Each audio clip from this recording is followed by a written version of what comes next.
Mastering social media as a realtor is no longer an option. It's a must if you're going to grow your business. Today what I want to do is I'm going to put together a compilation of 4 of the videos that we've done over the last year that have really seen a ton of engagement and people are saying have really helped them. I want to do this in a way that basically gives you the opportunity to sit through roughly maybe a couple hours worth of information that can really help you take your business to the next level. I'm going to start off with a couple of different things. The first thing I'm going to do is talk about the 7 best tips that I've ever received as far as social media. Then I'm going to roll into 22 ideas on social media posts that you can post that can help you grow your following and engage the following you already have. Then we're going to roll into a mastermind group with the best of the best, literally a group of under 40-year-old agents with Berkshire Hathaway Home Services that Vince Lisi and I get an opportunity to lead, where we're going to talk about what they're doing in their businesses and how you can apply those to yours. Last but not least, we're going to come back and we're actually going to go in,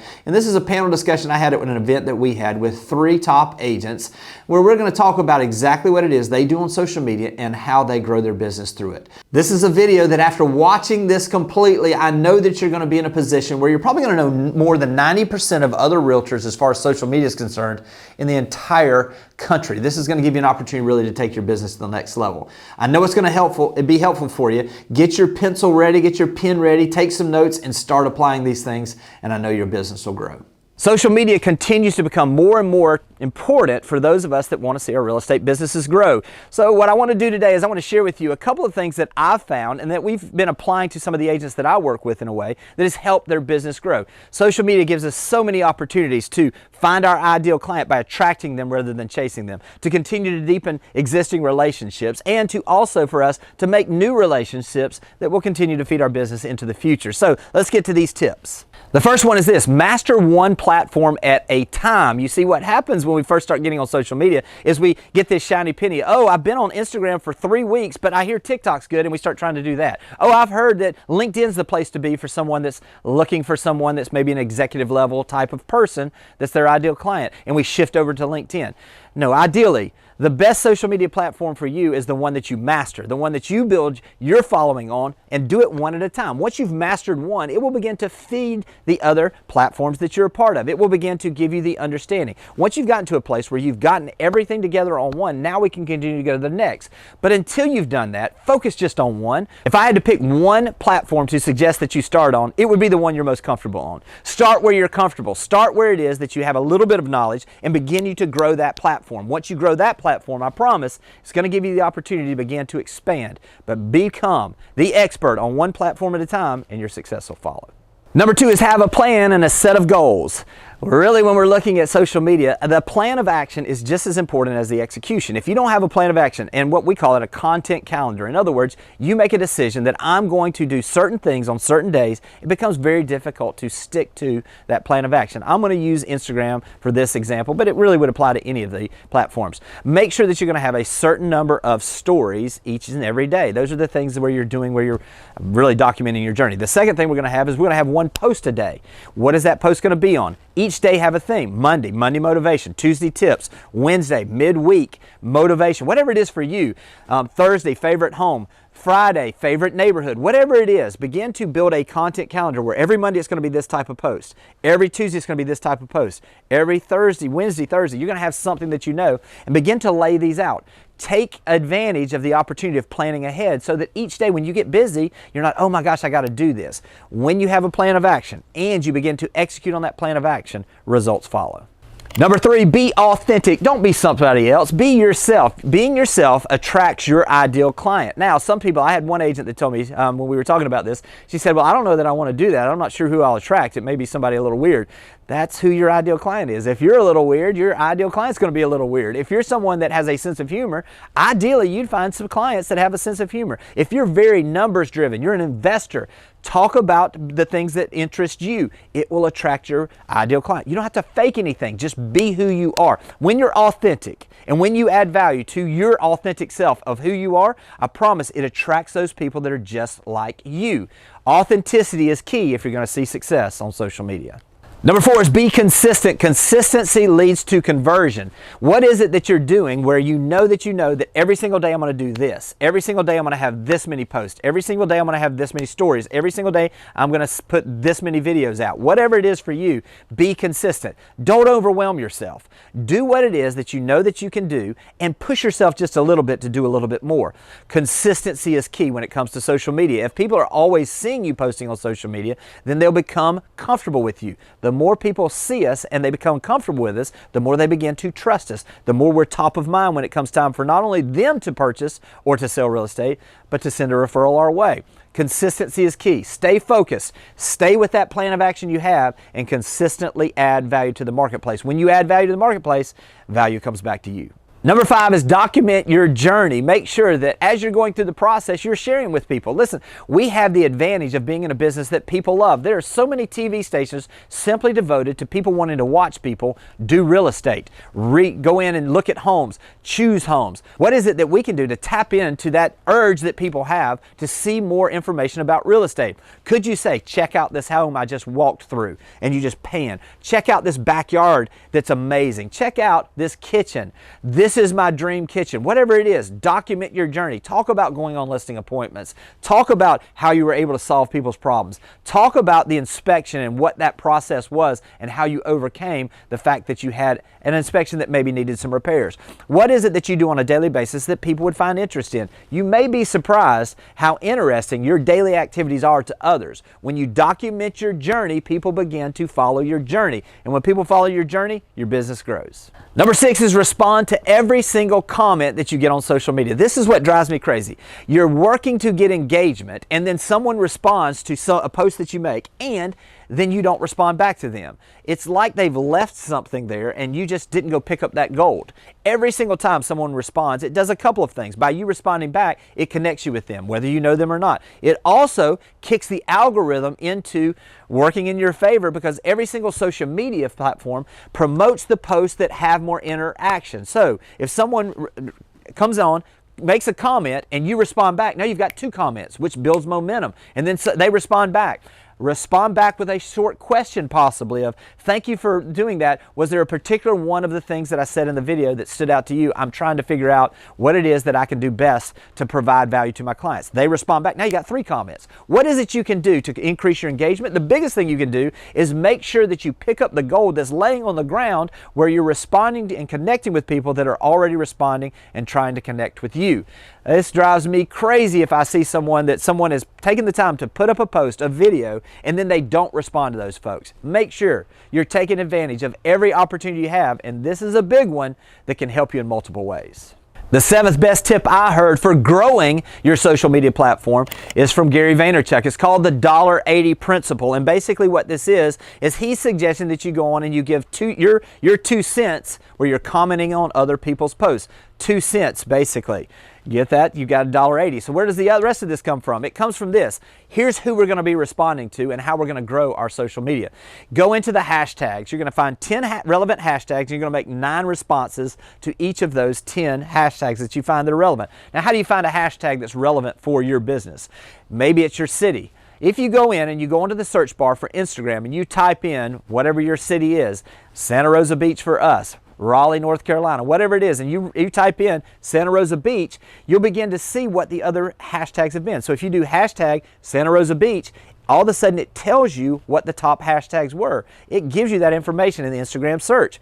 Choose one of those, whatever it is for you. It could be living in, whatever your city name is. It could be homes in. It could be moving to, whatever your city name is. Hashtag moving to, whatever city it is, Atlanta. Whatever it is that you're doing, find the hashtags. Then you go on and you find that when you push enter and you do the search, it'll come up with all of the people that have posted with that hashtag.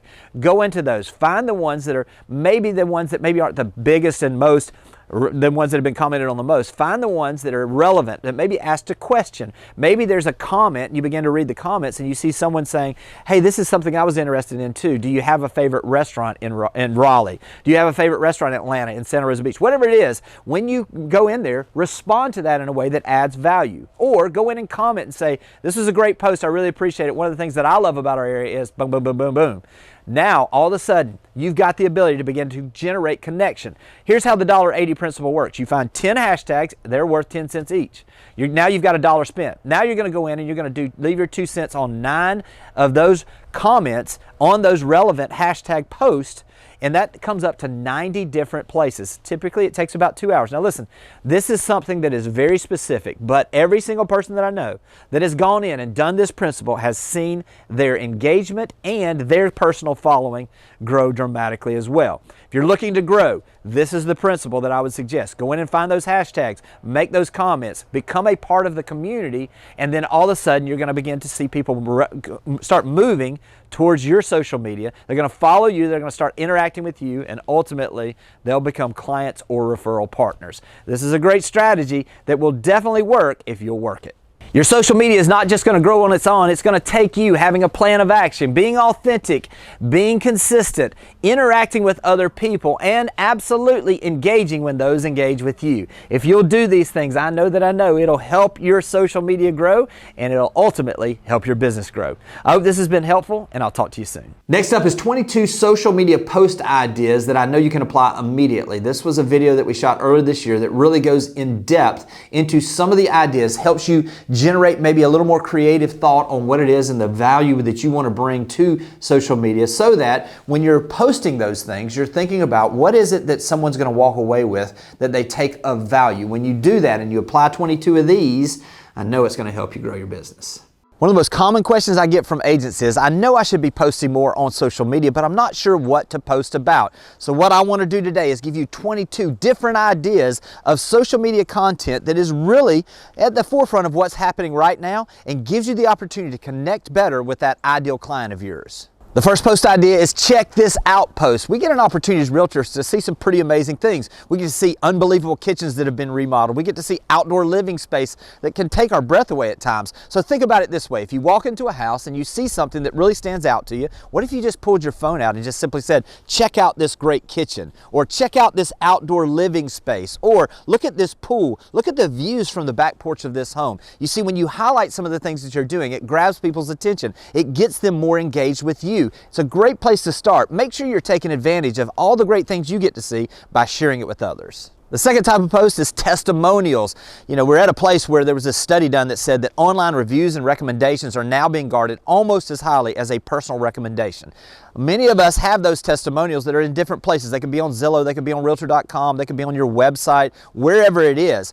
Taking those testimonials, putting them on a social graphic and posting those does a couple of things. It gives people that are following you the opportunity to see that you're working with other people. It also gives them assurance that they can trust working with you. We're at a place where those online reviews and testimonials really can take your business to a new level. The third type of post is what I love about this business. You know, people love working with people that are excited about what they do. What is it that gets you excited about real estate? Share those times. Maybe it's like, I love having the opportunity to be able to go out and show 6 houses to this family that's moving to our area. I love the opportunity to get this house ready so that I can make sure that I can maximize the price for this seller or get it sold with the least amount of hassles. Whatever it is, get excited about your business. Share those posts about what I love about this business, and people are going to be drawn to you. The fourth type of post is, can you help me out? Listen, we're at a place where if we were to post, I have a family that's looking for a 3-bedroom, 2-bath house in this price range, in this area. Please let me know if you've heard of anyone that might consider selling at this time. It's a great way for you to generate some things. What we see in some of these posts is people will actually put their friends' names in the post to alert them to this type of post. Gives you a cue that they might be considering selling. Also gives you the opportunity to reach out to those folks with a fresh perspective. Going out there and asking people for help. Listen, ask and ye shall receive. Make sure you're taking advantage of the opportunity to see if people can help you out. Number 5 is my first real estate post memory. You know, what's great about social media is it captures all of the things that we do in a time capsule. So what if you went back to the first time, whether it was 2 years ago, 1 year ago, 5, 20 years ago, the first time that you posted on social media about real estate, whatever it was, where you go back and you share that original post and you say, in the last 5 years, it's been amazing. If I could go back and tell that person something, I would tell myself, make sure you stay in this business because it's been so good to us, our family, and our clients. You see, when you reflect back on the memories you've had in the past, it gives a little nostalgia to those people that are following you, and it also gives you the opportunity to talk about how far your business has come and how many people you've been able to help. Number 6 is before and after posts. Listen, if you're at a place where you've helped someone buy a home and they've remodeled it, take some photos of what it looked like when you first listed it or when they first bought it, and then also take some posts of what it looks like after the remodel. There's a reason why remodeling shows or Fix It or Flip It, these shows that are on TV are so popular. People love seeing things when they were beginning and how they turned out in the end. It gives them ideas about what to do with their house, and it shows them the possibility with the potential homes they might buy. So this is a great way. Make sure you're taking advantage of the things that we can see through TV really work, and do those before and after posts. Number 7 is people think real estate is this, but it's actually that. You know, a lot of people will make a joke about real estate agents, say they're always just playing around. They don't hardly ever work. What if you were to do a post that just simply said, people think that real estate is an easy business, but it's actually this, and you show them, you in there cleaning a house before an open house. Maybe you go in there and you show them cleaning the countertops or straightening everything up before you have a showing. Whatever it is, we do more than what most people think. If you're at a place where you're doing some of these things, a little post that's a little light gives you a little more certainty that people understand that you're a real person and that you're out there working hard. Number 8 is just listed posts. Listen, don't sleep on this. I know we talk about this all the time. We've talked about a lot of the lifestyle of a realtor or the things that we can do, but don't lose the opportunity to share when you have a new listing. Posting that listing with a link to a website, your website, that has a place where you can capture some leads is a great way. People love property, so don't discount the fact that you should, at least on a regular basis, be posting specific properties that give people the opportunity to raise their hand and say, hey, I might be interested in that one. Number 9 is my favorite closing gifts. This is something that I love doing because what it does is it shows a couple things. It shows, first off, you had a closing, so you've got some success. Secondly, it shows that you appreciate the people that you've worked with. And third, it gives you the ability to share something personal. So I would say this, whatever it is for you, if you have closing gifts that are personal, maybe it's something where you have something that says home established, you know, and it's the family's name. If you have something where it's a donation to a charity, maybe it's a cake that shows their house, whatever it is, documenting the fact that you're thanking people for doing business with you just encourages those other people to know that if they were to do business with you, you would absolutely appreciate that and reward it. Number 10 is my favorite real estate tools. This is an opportunity for you to share some of the things that you use on a daily basis. Maybe you share the app that you utilize to figure out what closing costs would be. Maybe you share the app that gives you the opportunity to figure out what is something going to be payment-wise if someone were to mortgage a house here. When you begin to share some of these tools that you enjoy, all of a sudden people realize that you're out there doing things a little differently. They show that you're tip of the spear as far as technology, and it gives them an opportunity to grow closer to you and understand that you're going to be doing everything possible to give them every opportunity to know exactly what they're facing when they decide to buy or sell. Number 11 is under contract post. Again, you shouldn't be posting about properties all the time, but sharing the fact that something went under contract shows that you've done your job, that you've helped people get to what they wanted. They've gotten a house under contract, whether they're a buyer or seller. Instead of doing the typical, just went under contract or pending sale or another one or whatever you utilize, what I would suggest is tell the story about the person who's buying this house or selling this house. Something along the lines of, hey, the Smiths were entrusted us to get their home on the market and get it priced at a place where we would be able to sell it quickly and at the highest price. Tell the story of what you did to get them there. All of a sudden, story sells. Make sure you're sharing these stories. Under contract posts are something that gives you the opportunity to really share a story that helps people relate to you. Number 12 is Tuesday tips with your frequently asked questions. This is an opportunity really for you to have a consistent understanding of sharing with people about the business. If you were thinking about what should these posts be about, what is it that you would put on your website if you were putting together a frequently asked questions from buyers and sellers? Would it be what to expect when you're having a home inspection done? What would it be? Something along the lines of you sharing something about what to expect once you go under contract. Would it be what to expect when you get your home on the market? Would it be what type of marketing should be done to maximize the price? Whatever it is that people ask you about, that's the opportunity for you to share videos or posts that give them an understanding of what it means to work with you. Number 13 is my go-to business for. This is a great way to highlight some of the business in your area. It gives you an opportunity really to share what you like about your area by tagging those businesses. A lot of times they're going to share that on their site, going to give you a little cross-pollination, probably pick up some people. But really what this is my go-to business for printing is. My go-to business for mailers are. My go-to business for Closing gifts is. My go-to place business for flowers is. Whatever it is for you, this gives you the opportunity really to share the businesses that are helping support your business, and also gives you the ability to do a little cross-pollination when you're posting these, that you may pick up some people that are following those folks as well. Number 14 is things you may not know about posts. These are posts where you may tell a little bit of the history of your area, or maybe you're telling the history of a house, or you're telling the history of a neighborhood. What is it that maybe you know about by being in this business, or about your community, that maybe people might not know? This is a great opportunity for you to share some of the knowledge you're gaining by being in this business with other people. Again, this expands their understanding that you are the resource for everything in your community, and especially for everything real estate. Number 15 is 7 things to do before selling your home. This is a great way to catch the attention of people that might consider selling their home in the near future. We're going to talk about some of the things. Listen, you could all do this. I mean, talk about refreshing your landscaping, making sure your curb appeal's good, making sure that you touch up the paint, making sure that that you've gone in and you've decluttered the house. These are basic things that any of us could talk about, but by putting together a post about this, it gives you the opportunity to really share some of the details and be a resource for people out there. By sharing about 7 things or 5 things that you should do before putting your house on the market, all of a sudden you're going to see the people that are interested in that. Those are the people that are your future listings. Number 16, 7 things you should do before buying a home. Again, right in line with the last one. What we want to do is we want to give the opportunity for the people that are thinking about buying a home to really raise their hands, or give them some content that gives them the understanding that we're their go-to person. Talk about the things they should do. Going ahead and getting pre-qualified. Going ahead and figuring out where it is location-wise. Seeing what the essentials are that they do. We could all put this together pretty easily, but what I would do is I would actually suggest that you go out and you either shoot a video doing this, or put a post together where you're talking about those 7 things that buyers need to do before even starting to look for homes. And all of a sudden now, those folks that are interested in that, and by doing a small call to action at the end of it, you're going to get some people raise their hand that are getting ready to buy some homes.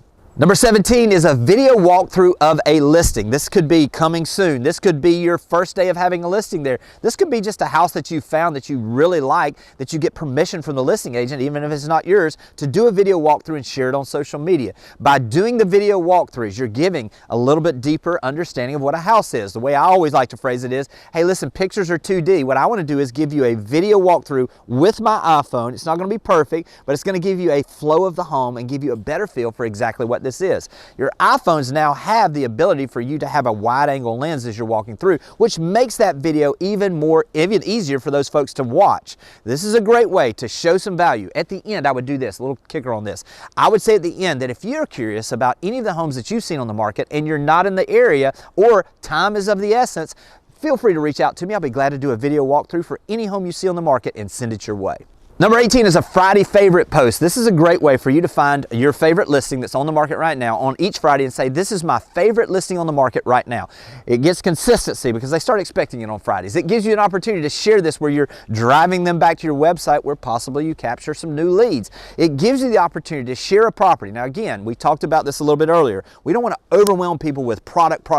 We're going to do a lot of different things, but there does have to be a mix. By setting it up where each Friday you're going to post your favorite property, it gives you consistency, and it gives you the ability to show that there's opportunity in the market. Number 19 is behind the scenes posts. This is where you kind of document your journey.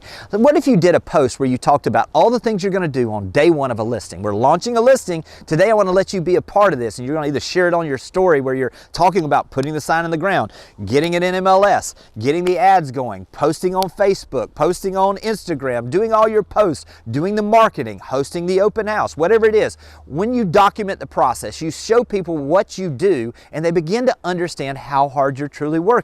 This is a great way for you to share some of your expertise. Also, again, it's one of these, people love feeling like they're along for the ride. This is why reality TV does so well. People want to see what other people are doing. This is a great way to do it that gives you not only the ability to share some time with people or get them to know you better, but for them to see your process and how hard you really work. Number 20 is my favorite restaurant for. Now this could be a very easy series. My favorite place to grab coffee in the morning is, and share about that business. Again, we're tagging that business in our post, which gives them the opportunity to share that with their followers potentially, which then cross-pollinates and brings you more followers or more connections. Also, my favorite place to have breakfast with clients is. My favorite place to watch the sun go down and have a happy hour drink. My favorite place to have dinner with friends. My favorite place to have a quick lunch date. Whatever it is, when you begin to highlight some of these local restaurants, now you've got a series that's easy to follow through with, and it also gives you the ability to connect with the owners of those restaurants, connect with the people that patronize that restaurant,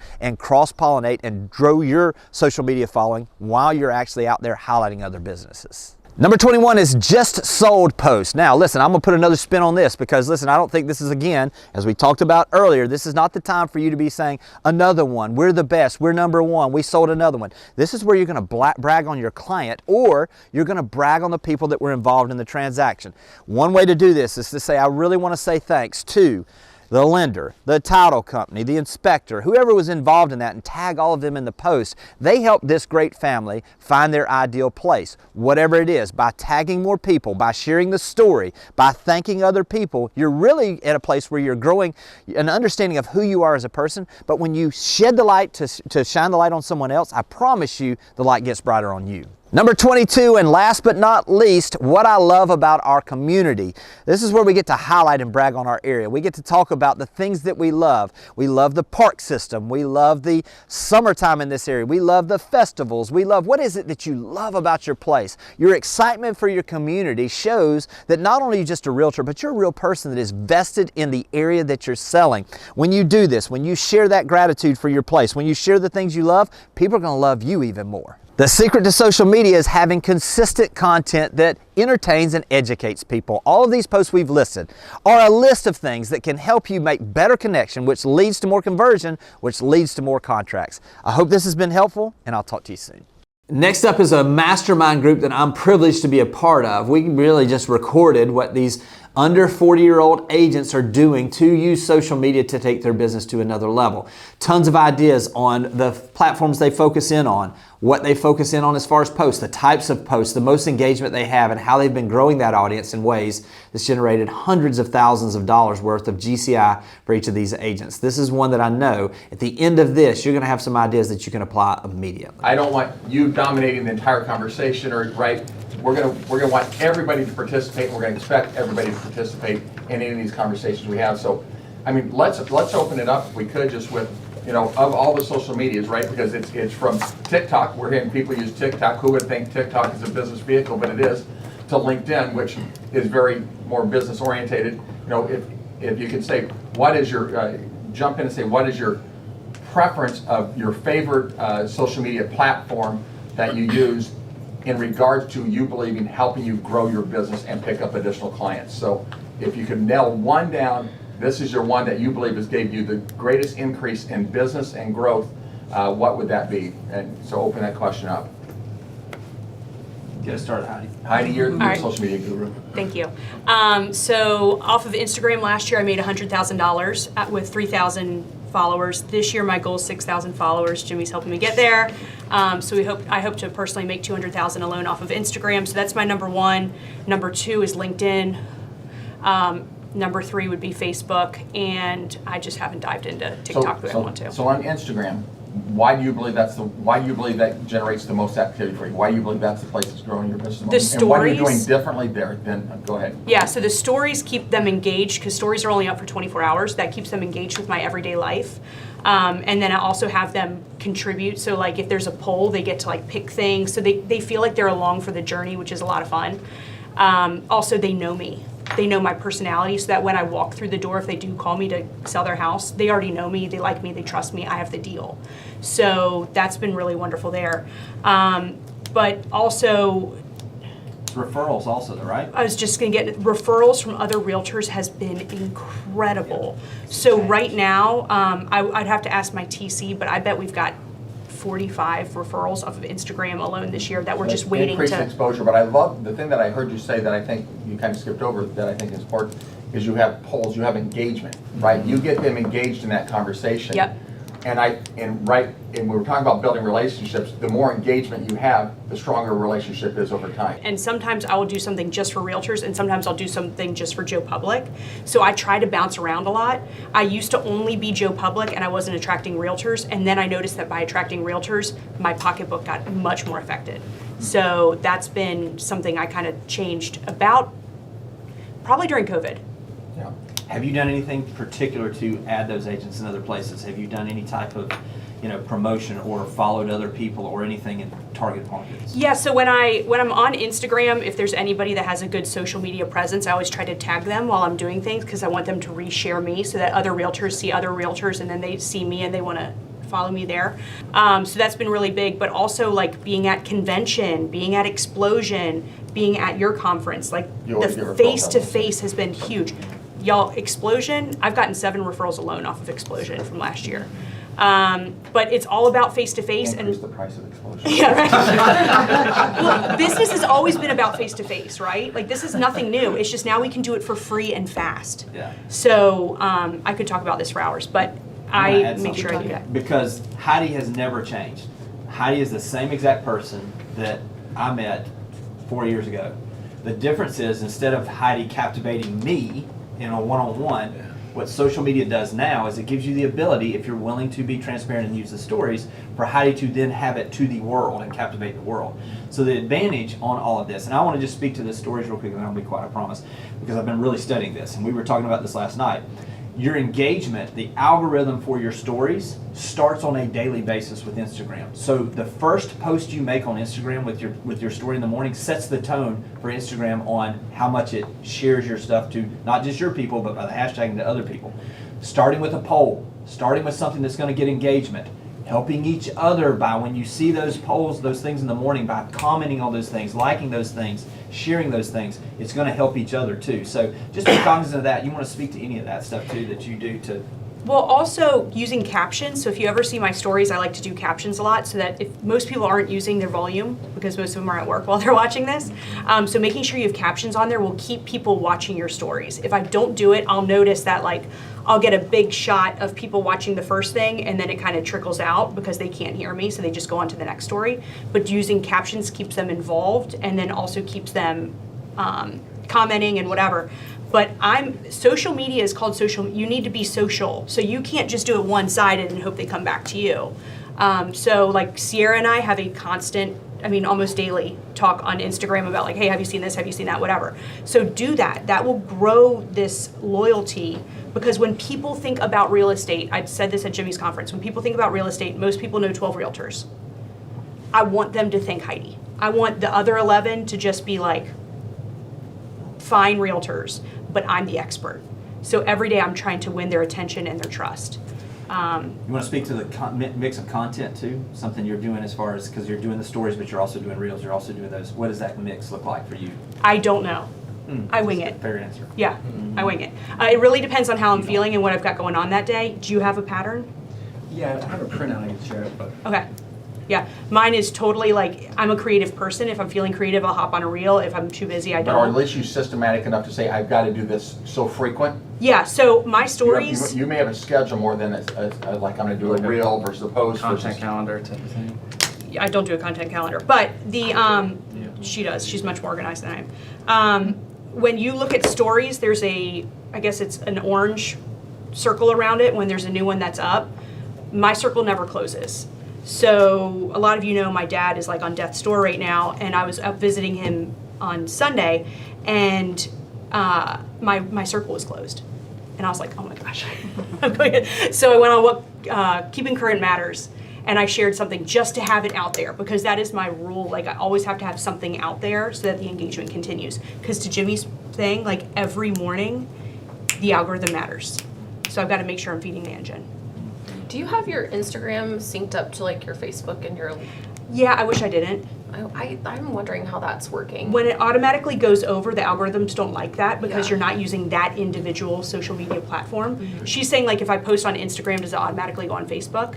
That's a lazy person's way to do it. That's what I do. That's what I do. Yeah. I do Yeah, too. we all do. No, that's what I do. I think it does. That's what I do. And- But no, do it, take it off, and then do it differently, and you'll see. You just copy and It does paste. mess up the stories. They always get out of order on Facebook. Yeah, it messes up the stories. I know. And then sometimes, like I practiced 2 of the same posts, like one that I did that shared equally or at the same time from Instagram, and then I did the same post again on Facebook alone, and I got more likes on just the same picture, same everything when I did it as a Facebook only rather than an Instagram, Facebook. Like I've been testing this stuff out recently. It to see matters. So how it Molly, actually- go. So what's the one that you feel like helps you grow your business the most? It's helping you connect or get referrals?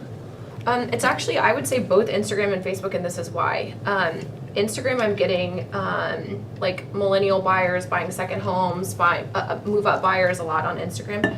Facebook, I'm getting a ton of first-time home buyers, which I know seems backwards, but it's because their parents follow me. So their parents follow me and they'll say, you need to, I know you're thinking about buying a house, this is exactly the girl you need to work with. And it's because the parents are following me on social media and they trust me, so the kids trust their parents. And so that my like 25-year-old buyer, I probably got from Facebook because their mom referred me. So are you marketing yourself on Facebook differently than you are on Instagram? Because every platform needs a different mindset of who your target is. Yeah. And in this case, I'm hearing you say Facebook is I'm targeting parents to get kids. Yeah, it is a little different, but it's pretty similar Instagram and Facebook for me. I know Heidi has some theories on it. I've followed that for sure, but I just make sure when I'm on Facebook, I'm engaging like I would talk with my mom or grandmother. Like, this is what they want to hear, all the details and all the fluff, and so I make sure it's there. Instagram is more like I got to get a hook in there, like right at the beginning. First sentence. Yeah, it has to be such a hook, and I've noticed a massive difference with that.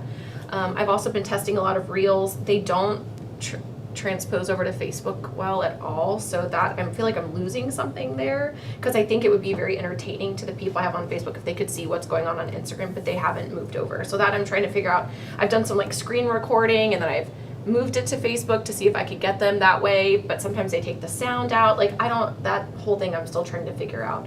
But yeah, my thing with social that I try really hard, I'm a geo farmer. Like, actually my business, I should say that I'm the strongest at geo farming, because I run 4 farms regularly with mail, activities, all of this.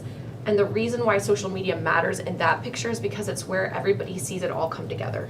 Because if not, I just look like business just kind of appears in my lap, but it doesn't. If you look at my social media, you can see all the activities and the things that happen. And I brought a bunch of my mailers to show. That's where people can go see the authenticity of what I'm actually doing, rather than just seeing it in their mailbox.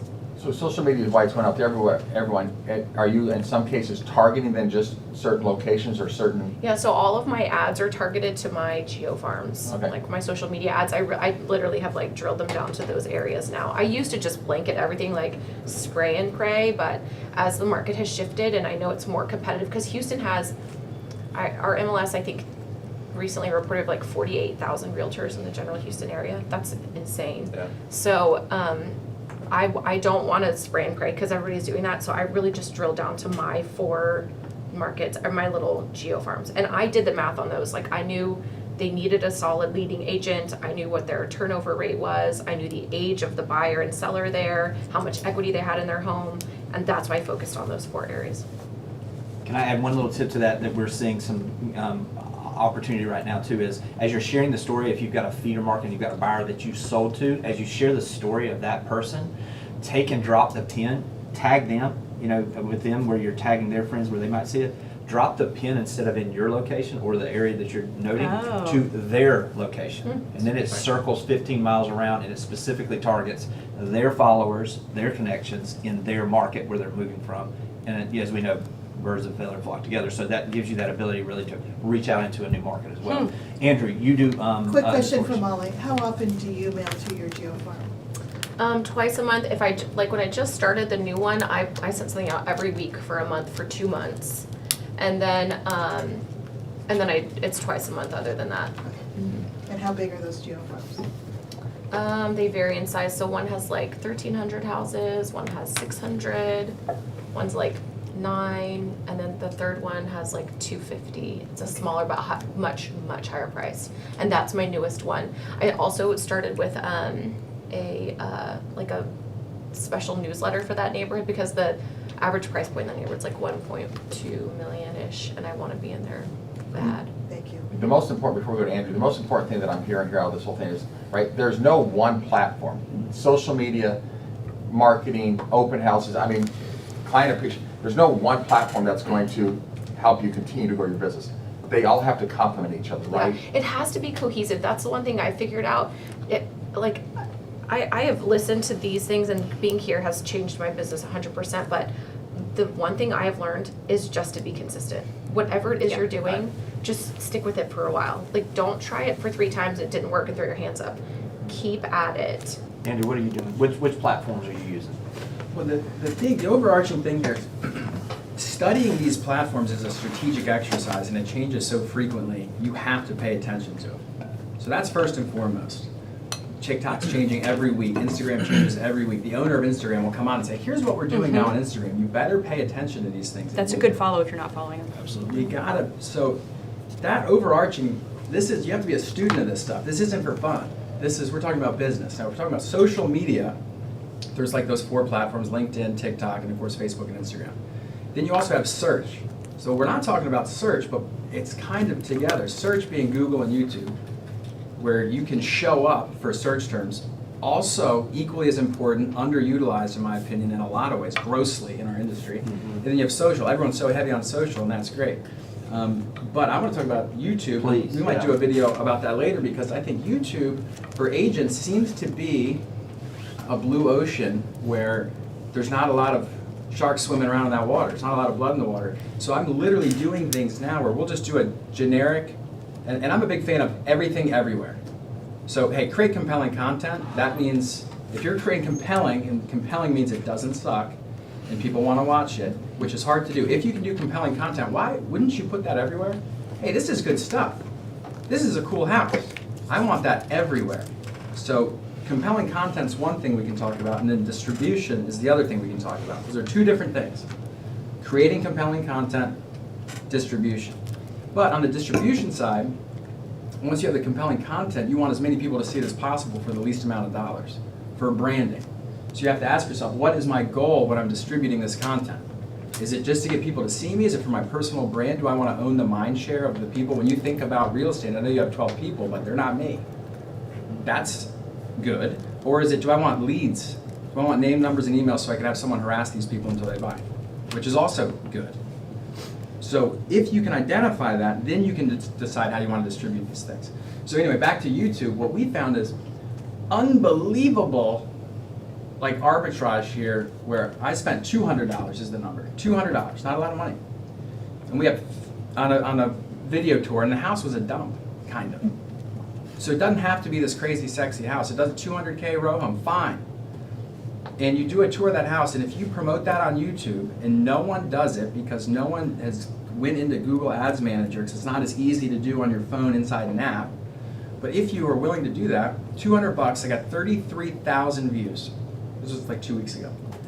You know how much money you'd have to spend on Facebook boosting a post to get 33,000 views? Oh, by the way, targeted, much better than Facebook, because they only let you do 15-mile radius. To the city I'm in. YouTube lets you target by city. So I'm from Bel Air, Maryland.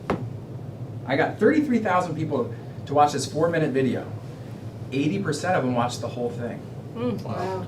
94,000 minutes. What kind of naked women did you have dancing? That's and so I thought the same thing. Because 80%. That's a high rate. It wasn't even a good video. I cheaped out because a lot of times you do a video tour, I like to be there and you kind of show the house. And anytime I do a video tour of a house, I like to say, I tell the sellers, I want to tell the story of this house that if you only looked at the pictures, you might miss this.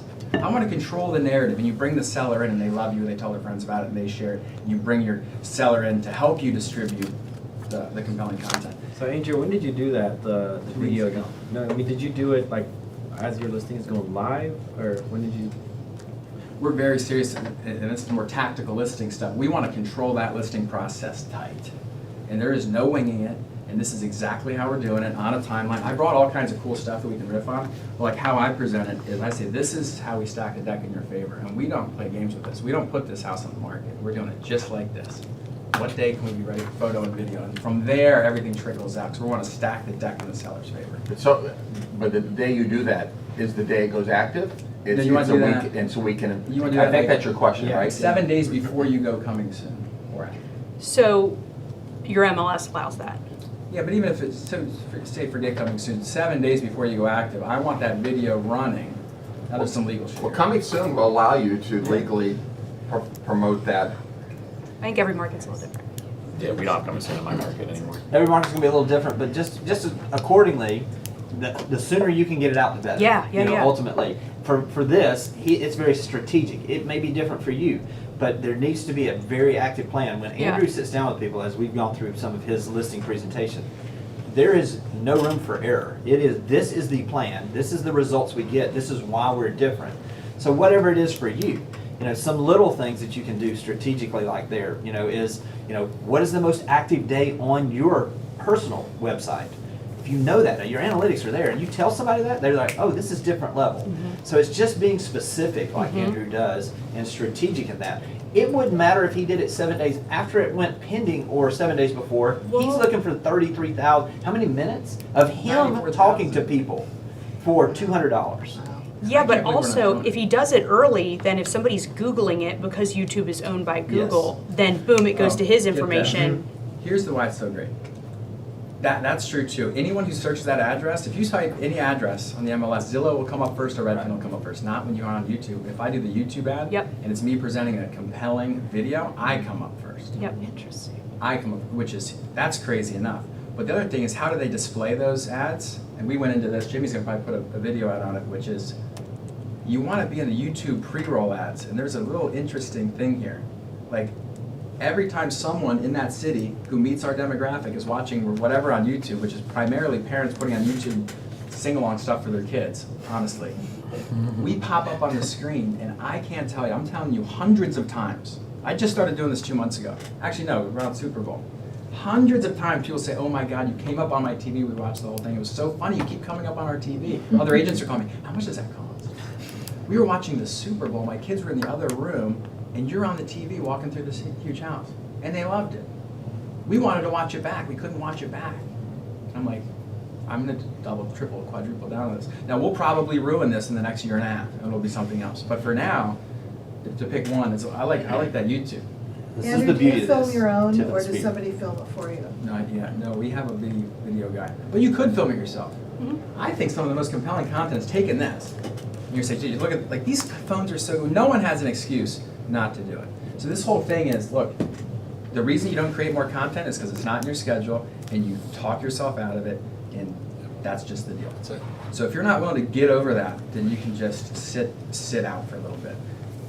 And that's where a lot of people are, particularly in the networks. If we're talking to like the 50,000 agents, you say, if you don't, this is what I tell our team, if you're not willing to do this, you're never allowed to complain again about anything. So pick your deal. Just don't complain then. I don't have an opinion on the inspections or how anything. Well, you're not doing anything to get business. Can you make a compelling argument for anything on a postcard? It's pretty damn hard to do. But for free, you can, but you still don't do it. And you don't do enough of it, myself included. Not enough.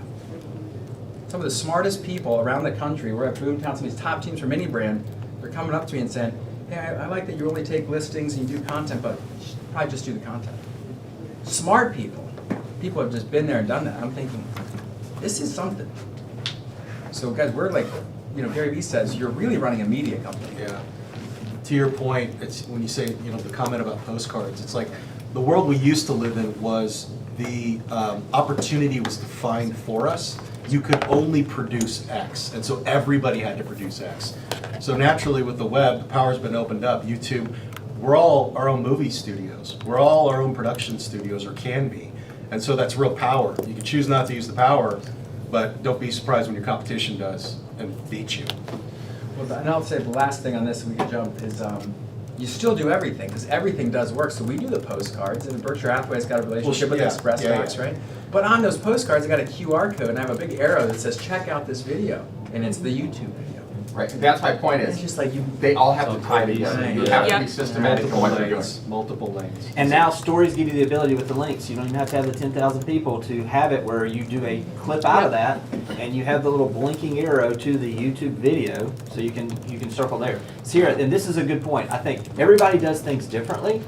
Being authentically you is going to look different than it does for Andrew. Sierra, y'all have a lot of success with social media. You want to talk to how y'all do it? On the boat in the Ozarks. I should tell you this. My goals for this year is to go to the lake 3 times a month, and my sister was like giving me trouble. She's like, "What kind of goal is that?" I'm like, "Well, I want a work-life balance. I'm going to the lake 3 times a month." But anyways, Do it. we don't do so much value on social media. We do more so branding and keeping ourselves top of mind. I want someone to scroll, say Sierra Reed, real estate, and keep scrolling. I don't care if they watch the whole video. That's what we do. So we try to be fun. We try to just be ourselves. Like, we might be wearing a sweatshirt, like I'm not here to put on a suit and act like I'm somebody I'm not. So we get a lot of engagement by being authentic. We do a lot of giveaways, a lot of, like yesterday we did Treat Yourself Tuesday at Starbucks. What platform are you using? Is there a primary platform that you're using? We use Instagram and Facebook the most. I get the most from Facebook. Okay. I think it's probably my age. My sister coming on my team, she's a little bit younger, so she's tapping into Instagram a lot more Right. now. We pretty much put the same thing on both platforms, but we get more comments and stuff on Facebook. And Why is that? Does anybody know? I don't know.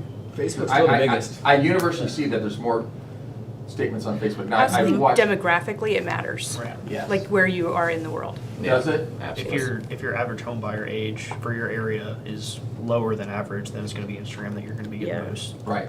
search on. Chris Smith just came out with a second edition of this book called The Conversion Code. Awesome book. It's like talks about what we're talking about on steroids, and he talks about conversion code. Just came out. He's got. I was listening to the podcast on the way over, and he said Facebook does have by far the most users. There's still Right. the 10,000-pound gorilla. There's Right. billions of people on there. It's like it would be really asinine to ignore Facebook in any market. See, Eric, and I'm not much into social media. I don't do a lot of posting, but if I post something, I do put it on Instagram and Facebook. But I'll get 100 on Instagram and I'll get 400 on Facebook, and the comments are all on Facebook. Now, Well, you're old. I am old. I'm very old. I'm very old. We know that. This is a true fact. You can't dispute it. But Yeah, to that point. But then the kids will put something on there, and they'll get 80 on Facebook, and they'll get 800 on Instagram. But they don't have. But I've noticed even on theirs, they don't get as many. It doesn't seem like there's as many comments to me on Instagram as there are on Facebook. I agree with that. Even when I reverse that. So it seems to me like Facebook is more engaging in regards to comment, which seems to be meaningful to me in some manner. Yeah. Anybody doing TikTok yet? I I dabble and What I were like you it. going to say? So, I think that it- apologize for raising this question, but to me, if we're talking about engagement, it seems like it's important. I find that Instagram's more for scrolling because that's more of our age group. It's more like Scroll, like, click, move. move on, move on, move on. Facebook is more engaging because that age group would much rather be like, that's awesome, love that you're doing that. Like they're more the cheerleaders. So that helps you build stronger relationships, though. Love it, yeah, absolutely. And that's why they're both great. They're just very different. I get much more comments on Facebook than I do on Instagram. Okay. So that theory is, because I keep looking at this thing, it appeared that way, but I can never figure out why. Yeah, I mean, Sorry. we get a lot of views on our reels on Instagram, and I screen record it, send it over to Facebook because you can't obviously save it. We get more on Instagram, probably because that's where it came from, and we're sharing it to Facebook. But that's the only thing I think we get more of is when we do a reel. Well, because it's real on Instagram, Yeah. they're pushing reels right now. So Yeah. that's So I hear you saying branding number one. I want name recognition more than anything else. I don't even care if they look at the content. But if I'm going to do it, the content's going to be authentic. It's going to be real. Yeah, I mean, you're not going to go to my Instagram and find anything that's powerful. I mean, you're going to find just fun stuff, what we're doing, Yeah. Consistency. She's consistent on Yeah. all of it. That's it. Consistency is powerful. Consistent. It's drop of absolutely. water. Yeah, that's exactly right. Yeah. Yeah. Chris, what are y'all doing? Mostly Facebook and Instagram. Those are my top two. I have never dabbled in TikTok. I don't ever get on LinkedIn. You should. LinkedIn would yeah. be really powerful for you. I think for me, it's just the time factor. Maybe I just don't have a good enough schedule where I'm like, hey, spend X amount of time on this, and then like content calendar might be helpful for me or something. I just got to get more strategic about where do I spend my time and what, and also how much to post. And my question to some of you guys, do you guys have somebody that runs your social, or is it yourself, or is it like, hey, I hire someone to do videos and post for me, but I also, manage it myself? Because that, for me, I'm kind of a control freak in that regard, but I also know I need help with content. And like, I would love just to have him follow me around one day and do a bunch of stuff, and then either send me the videos or whatever. That way I can just have something to post every day. I have to get more consistent, but we do get decent engagement and shares and all that kind of stuff. So But this is really important. There's no one right way, right? I can't imagine Heidi ever outsourcing her social media. Yeah. But I have people that are crazy productive people. Adam Briley does nothing with social media, but he outsources to make sure either team members or people on the outside do it for him. Yeah. So I want you to remember that. Just because one person's doing it one way and they're successful with it, doesn't mean that's the only way to do it. Can I make a suggestion too? Yeah. I was just gonna say, like, for me personally, I have like a system that I followed, so it's in the background running. There's always posts that I've scheduled at the beginning of the month that are like just solid, like a slideshow, a carousel they call it or whatever. Like that's already planned. And then I know my job is to make sure 5 to 7 times a week I'm getting on there with my face, because that's what I heard. Like, nobody wants to see a house; they actually want to see you. And so I have like sort of the meat and potatoes is already scheduled. I take 2 days early in the month, put that content together, schedule it so that that's going to roll out every day. But then I know my personal responsibility throughout the week is to be in front of the camera and try. That's where I have to get better, because like a day will go by and I'm like, shoot, I didn't get on to make a reel, or I didn't, the video stuff is what I know my personal responsibility is, because the rest is already scheduled, and we can talk about it. I will say probably, if one of the things, the best thing you can do is invest in yourself. And if you're investing in your business, to me, I don't know of a better investment if you're playing the long game here that you could do than investing in a videographer. Yeah. I would love to hear from you guys that have invested in that, the difference it's made, to give the confidence to those out there that are like, they kind of know they should, but they're just afraid to make that leap. You want to speak to that, Heidi? Or yeah, Molly, Because go ahead I first. did a little study on this. I hired a videographer, and I paid quite a bit of money. I did and I committed to it for a year. And then I looked at the stats of what my professional video versus like my sort of one-off got me. And what I discovered and decided for me personally, now it's different for everybody, right? Everybody's markets look different, but I did not get the reach I thought I would get on the high price videos I paid for. They didn't go as far as I thought they would, but they pushed my like one-off videos harder. So this established me as a professional, but this is what kept people engaged. So it's a blend. Like I've learned I need to not spend as much as I did on my videographer, but it can't go away. It has to stay. I have to keep that factor. Like I just shared with you guys, I just hired a new guy yesterday, or the day before I came on the strip. Because one without the other just didn't work for me. What are you guys spending when you're hiring? I think that was like $1,200 for the day, and I would get like 7 videos, 4 reels, something like that. It was fine. The content wasn't as good as I wanted it to be, but I realized again, that's what established me as a professional, but what made people like me were the videos I was personally making. You gotta have both. We're authentic. It doesn't have to be an all-in. You don't have to hire a full-time videographer like what you're talking about. You can do those things. Interns, the young person that does video for his local high school even, that does that. The person, churches have videographers now. Any of these folks that are doing this part-time, it's a great way to leg in on those things and just kind of see that. The other point, and Andrea, I want to come to you because it doesn't matter if you have great content if you don't know how to distribute it. That's what, and so you want to speak to that a little deeper because I think that's the most critical part. I think if we're rethinking this concept of videographers, everyone should have one. Everyone should have one full-time on staff. Any other, anything else is an excuse. You can get them for $30,000, $40,000. That's what I was gonna ask nothing. you. It's just absolutely nothing. These people are underpaid completely. It's almost like YouTube ads. It's a complete undervalue. I can pay this guy $3,000 a month, and it's going to hold me accountable to do the videos. Yep. So if you're going to And do that's social 2.5 media, days for Molly. If you're spending $1,200 a day. 2.5 days, but you got the whole team. You guys want to grow teams. Well, what a component of value I can offer that I can bring to the relationship and say, when you're with me, this videographer doesn't work for me, it works for all of us. So that's A. No excuse not to have one. I'll die on this hill all day. I might get another one. You don't want to know why? Because we're putting out so much content, you need to edit it. And I got 27 agents, so I'm trying to get 50. I want to get 3 Noahs.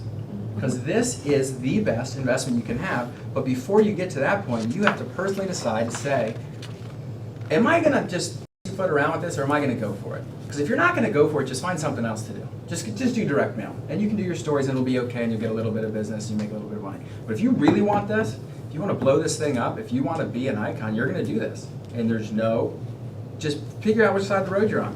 What decision do you need to make? And this is different for everybody. I'm just speaking for me, like, because I get fired up about this. It is okay to sell 50 houses a year. If you don't have passion, that's okay, we don't care. Yeah. But it's like, look, just be honest with yourself. Do you want to sell 50 homes a year? Awesome, great life, great living, whatever. Do you want to sell 100, 150? Now, if you're starting to get over 100 and you're going to try to provide opportunities for other people on your team, you're going to need a lot of leads. This is how you do it. This isn't like new school, oh, this is so progressive. This is tried and true. So let's not stop thinking like, oh my God, this is amazing. We're doing social media. This is the new thing. And it's not even new. This is tried and true. It's like what Craigslist was 12 years ago, or what the paper was. So we're not doing anything that everyone, agent is not already doing. The question is, can you do it more? Can you do it better? Are you tough enough mentally to deal with the mental warfare of this business and create the content at the same time? Yeah. And if you're not, just accept it and say, this is where I need to be. I don't need the full-time videographer. But if you want it, just hire it, because it's not a lot of money. 2 deals, 3 deals. Yeah. Duncan, you're the only Gen Z, I think, on this group, right? Yes. Everyone else Yeah. Gen Z? So, and you're new, you're very new to the business. Right. How are you connecting, right? Because you're probably coming from social media from a different platform or a different perspective than others. So, And most 23-year-olds are not buying houses, so you've got to be mindful of, okay, I can't just attract 23-year-olds because the average first-time homebuyer last time I saw was 31. I don't know what your market is, but probably not far off from that number. right. So I use Instagram, I use Facebook, like all of us are. The biggest thing that's making a difference for me is LinkedIn. And I don't know if it's because of the business background that I have or the social media marketing background that I had before I got into real estate when I was in college, or what it is, but what I've been doing is I've been doing a lot more land deals and a lot more commercial transactions. Somehow found my way into that this year. I'm connecting with these developers, I'm connecting with these builders on LinkedIn, and I'm just sending them, hey, I saw you guys just bought so-and-so land out in Yulee or over in Middleburg or wherever it is in the Northeast Florida area. Are you guys looking for more land to build on? Are you guys looking for more opportunities to convert, this office space into a church or into whatever it is? And a lot of times, I don't post a lot on LinkedIn directly. A lot of my stuff is just messaging those people with the companies that I know they're either the decision maker or they're close to the decision maker. Have they that they can move in there.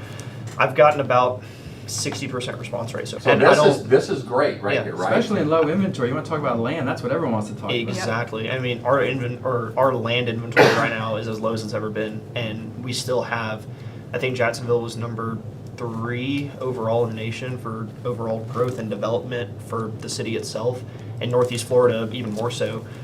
But no one's tapping into that market. Everyone who's a commercial realtor or a commercial broker or things like that, they just want these people to associate their names with it and come to them directly. If you're putting those deals in front of them and you're saying, this is the cap rate, this is what it is that you can build here, this is what zoning says, this is what you can do. I do now. I only recently learned.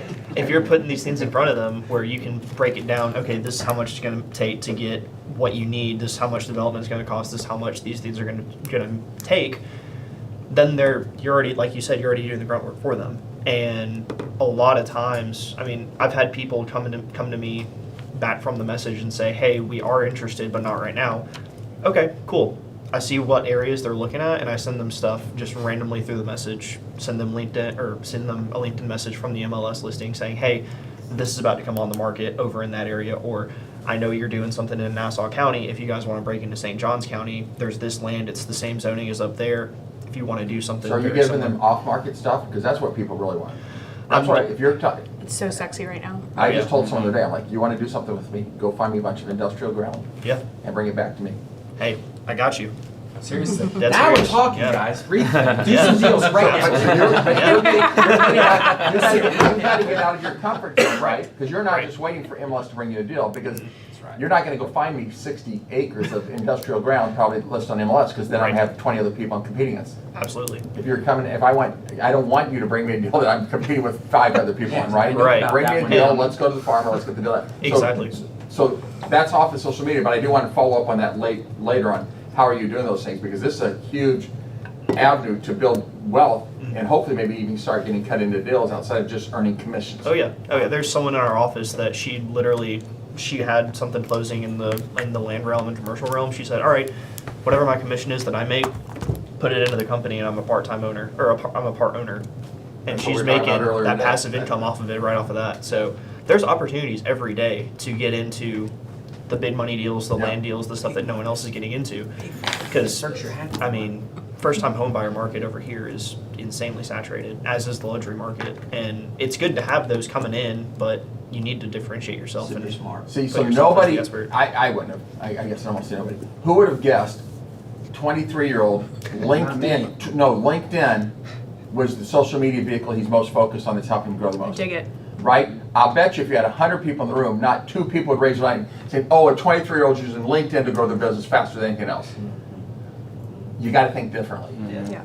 Yeah. I can't wait to follow Duncan Foster and watch what you put out. And I'm going to challenge you, you should make more content around that. He's starting to. He's right? starting to. It's good. Hey, Stuff's every coming out day, every you should day. just own that stuff Yeah. in Jacksonville. You can be the guy. Yeah. I need You're to. smart, you got the look, you know what you're talking about. No, seriously, like every day. Industrial land. Every day. That's the future. Absolutely. Vince wants to use you for himself. Land period. I want Dude, if you'll sign a contract, I'll work with you. Yeah, he has it in his folder. Bring him the working with real estate agents. My office is around the corner. Guys, again, I'm all about everyone participating. Gee, we've not heard from you. Talk to me. So something I haven't heard actually, as I use mainly Instagram and I get a lot of engagement through there, but on Facebook, so I live in a subdivision and every subdivision has a Facebook group. Okay, so I get onto the Facebook group of the subdivision and I try to provide as much value as I can. I'll go into the tax records and I'll find out how many homes there are. You know, how many, and HomeSnap does a good job of telling you, you know, how long this person has stayed there. They have these filters you can put in that says likely to list, most likely to list, based on the number of years that they have lived in the house. It even tells you what their mortgage, what the interest rate is. If you collect all that data, you can actually see who is most motivated to sell. And then, you know, at the, we have, in our subdivision, we have a clubhouse, we have a pool. So I haven't done this yet, but, you know, just life happened, everything got engaged and whatnot. So I'm gonna like order some food trucks or something. You know, our pool is gonna open here in the next week, and I'm gonna get like an ice cream truck and just invite everybody and just have a little tent. I'm not gonna push myself, but you know, I'm there if you need me. I own 2 or 3 rental properties. Again, they're both in subdivisions as well, and I'm gonna send out some mailers through there just so they know who I am. Our firm actually, every time we have a listing, they send out within a mile radius. They send out postcards. You know, it's a little different now because you know, as it's instant, it goes under contract. We used to say for sale, active, but now we do just listed or just sold. X number above, you know, list price that you do, and I've gotten a little bit of engagement through there as well. But when you live in that neighborhood, you should own that subdivision. There's no reason not to. You will have other realtors who are, you know, who live in that subdivision, but who cares? You're doing something that they're not. Nextdoor app? I tried Nextdoor. Everyone's just on So, yeah. But why don't you rather have a presence and know what they're saying than not? Because I see a lot of deals. Mine are positive. I see a lot of deals where people are like, you know, oh, they're gonna list with me, don't worry. I'm like, no, you get it coming soon, you get a listing, because on Nextdoor app, someone pops on there, and the next thing you know, someone else is buying that house, and you're like, oh, I should have had that listed. So I would like to see you at least be on there to pay attention, even if you're not using it for any other Nextdoor is reason. fun for if a house sells that didn't hit the market, neighbors don't know anything Yes, about it. yes. That's just a cool thing to be like, hey, I was just on the MLS today, or tax records, or whatever you want to say, because that a lot of people about realtors actually posting on there. Right. But then you're just adding value and Right. being the You gotta be pro in careful the on neighborhood. Yeah, but if you're like, hey, this one just closed, never even hit the market, closed for this much square footage, whatever. People Let wanna me know know if you that. have questions. Yeah. And you just shut up. Sorry, G, didn't mean to interrupt you. No, for 6 months I advertised with Nextdoor. I just didn't get much engagement, and I heard more people. Yeah. bitching Well, than you me. can advertise, you can pay to. I You didn't can know. pay to Sponsor. advertise. That's where That's a the no-brainer then. But it's Um, an interesting, like, read up on the scale of that. Like, it's not a normal ad scale. It's different. The Yeah. thing is, if you can spend $200 on YouTube and get 33,000, like, I don't understand why everyone's just not on YouTube all the time. Yeah. Kyle, I haven't heard from you. What are y'all doing social media wise? What are you focusing on? Yeah, so I would say my social media in general is probably a lot like Sierra's, where it's just kind of the activity posts. But the biggest component to my social media is Facebook groups, exactly like G is. We're not really subdivision specific in my market, but it's a lot of communities. Northeast Ohio is very community driven, whether it be around a school district or around just like a hypothetical area. Like there's an area right by me called Portage Lakes. It's the busiest inland lakes in Ohio. There's like 7 or 8 bars that you can boat up to, right on the lake. It's a lot of fun, and so. They drink in Ohio? Oh yeah, that's all we have to do is drink in Ohio. So, just similar to Nebraska. A lot of what I do is just a lot of involvement on those community pages, and so I think it is important to not oversaturate what you post on those. So I'm really posting, like a newly listed in that community group. I'm not really putting solds and stuff like that. I feel like at some point you start ticking people off and you start seeing too much of it. But generally speaking, if you live in a neighborhood, you want other people, or of other people that are looking in that area. So I end up double ending a lot of deals that way, of just posting the just listed, and I get a lot of people that will tag friends of theirs that are looking, and then suddenly I have kind of a farm list of that area just from people that are tagged in my post of people wanting them to move in. So I get a lot of that stuff, and then to be honest, like on some of the more fun areas, like the Portage Lakes area, I do a lot of bar crawls. Like, so I'll sponsor, so instead of just being that guy that posts just like stuff that clearly is business related, I'll organize a bar crawl around Portage Lakes, and I'll just say, hey, let's, I get all 7 bars on board. They, give me tickets, and they obviously like the exposure too. They usually have some sort of like shot glass or something for them when we get there, and I try to make it look like I'm not on those community pages just to simply push my brand. So I have a lot of success with those. Do you film it when you do the bar crawls? Not professionally. Yeah, I mean, that's something that just from this conversation, I think I'm definitely going to do is the professional videography of that. Yeah. But it's really just I try to just brand myself as a community expert. I was a high school track coach for 10 years, and so I have a large sphere from that, and just really just making sure that it looks like I'm kind of giving, it's known that I'm giving back as well as just posting out there, and I think that's really worked for me. That's what I do. Let me ask you a question. When they're doing fun events, is it better to have a professional there, or is it better just to have someone there just kind of the moment? Huh? Both. Both? I like the idea of the hashtag, because when you can get a bunch of people to say, hey guys, if you didn't mind, hashtag Oberlin Real Estate. And that's another thing that I think that, and I probably won't even make it that specific, maybe just some event that can eventually tie back to a page or something. I have 2 things to add. One, when I have a buyer and I'm in that subdivision page, I won't say just sold or anything. I'll just be like, welcome your new neighbor. It's obviously branded to me, but I'm just giving a face to the name. Super smart. So, that's a good way of posting. also, we do at the beginning of the school year, we have a Facebook group, Adopt a Teacher. We have all the teachers do an Amazon wish list. They post it in there. We just moderate it. So thank you for posting your link, or and then people get on there. They know me in my community as a real estate agent, so I don't need to be in the group promoting me as real estate. I just need to be in the group showing my face, quote unquote, on social media. So that's a huge one that helps us in August. Yeah, I did that, and it's been great. No, it literally says Adopt a Teacher, Lincoln County. So start the group, add all the teachers. Yes, add all the teachers, and then community members. The teachers will post their Amazon wish lists, and then the community will buy their stuff for them. That's great. And it's mailed directly to the teacher. Great idea. It's a great idea. You pay Chain too, right? Yeah, it's been great. You pay Chain too, like that. Yeah. And so $20. if some of my clients post their wish list, obviously I'm like, got it. I You bought don't you. need that. Right. So it's just a way to keep your name top of mind. That's really good. All right, so to wrap this one up, you want to add something? Then we're going to. Well, nobody answered Curtis's question about outsourcing social media, so I just want to go back to that. Yeah, please. I got 20 questions I never even got to here. Yeah. But Well, the best advice I ever got, Vince gave it to me 4 years ago, and he was like, know your price per hour. And once I realized what my Everyone price per hour understands was, it changed What's my your life. worth? Let him explain it, because this Yeah, is go. powerful. Go. This is business 101. Is I always tell people always look at cost. It's 200, it's 2,000, it's 1,200. Cost is only one of the aspects of running a business. What's the value of your time? I'm giving you the simple rule, and if you give me your numbers, your hour you work a week, I'll give you your real number. But for every $100,000 you make a year, your time is worth $50 an hour. So if you make $200,000 a year, your time is worth $100 an hour. How do you get that? 50 weeks a year, 40 hours a week, 2,000 hours in a year, right? So just figure out how many hours you work a year and divide it by the income. It's going to come up with that, right? 200,000 divided by 2,000 hours is $100 an hour. So people always want to look, here's how much money it costs me. And I'm like, stop. If your time is worth $100 an hour or $200 an hour or $500 an hour, that's the reason I said the very first thing you do is you get an assistant, okay?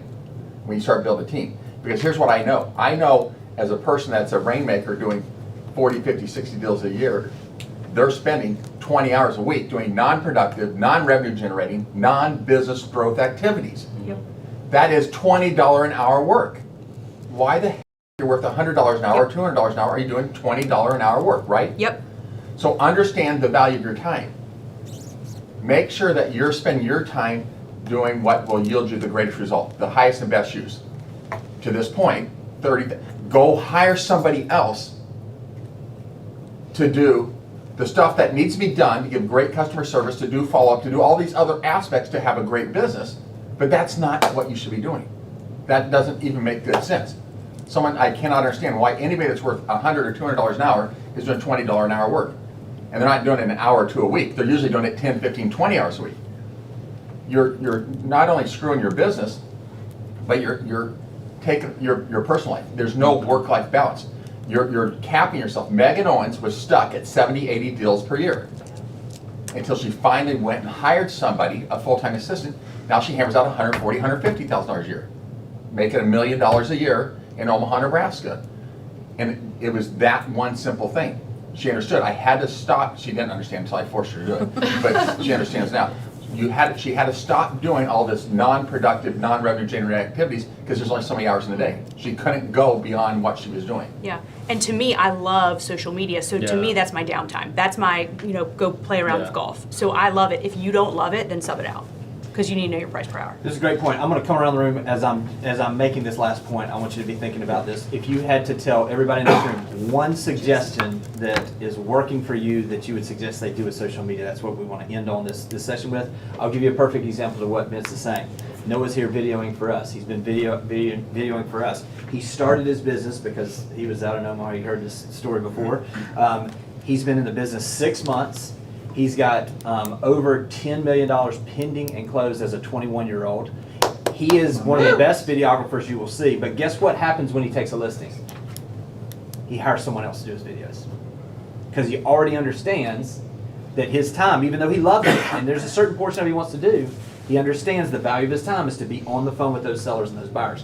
You just got to get to a point where you get to a comfortable, even if you love it, you have to have some help that you can stay focused on those things. Duncan, let's start with you. We'll just kind of go around. One thing you would say, if somebody's listening to this or somebody in the room, that you would suggest that you're doing that is 30 doing seconds. that. 30 seconds. Be serious and be intentional about posting and being on LinkedIn and being on as many of the platforms as you can, because if you don't have the consistency across platforms and it all work in cohesion, you might as well not be doing it. Awesome. Heidi. Off market is the sexiest thing that's happening right now. If you're not promoting off market and your ability to get it, then you're losing money. Great. Molly. Make video consistently. Great. G. Be an expert in your neighborhood especially. I'd say hire a videographer, not just to shoot the video, but to study the platforms and how they're changing all the time so you can be ahead of the curve. Curtis. I think engagement's huge. Engage with both. People will comment back, and find your other followers and just engage. I think be the community expert, not just real estate expert, but community. Go to the new coffee shops, post about them, all that stuff. I'd say be consistent with whatever you are doing, and stick with it and let it play out. Guys, if we left right now, you got something. This has been great. Appreciate all the transparency. I know we got more to get to. There's going to be more of this coming, though, in the next day and a half. Last but not least, this is a panel discussion that we actually had at an event that I did for our agents that we call Elevate. We do it each year.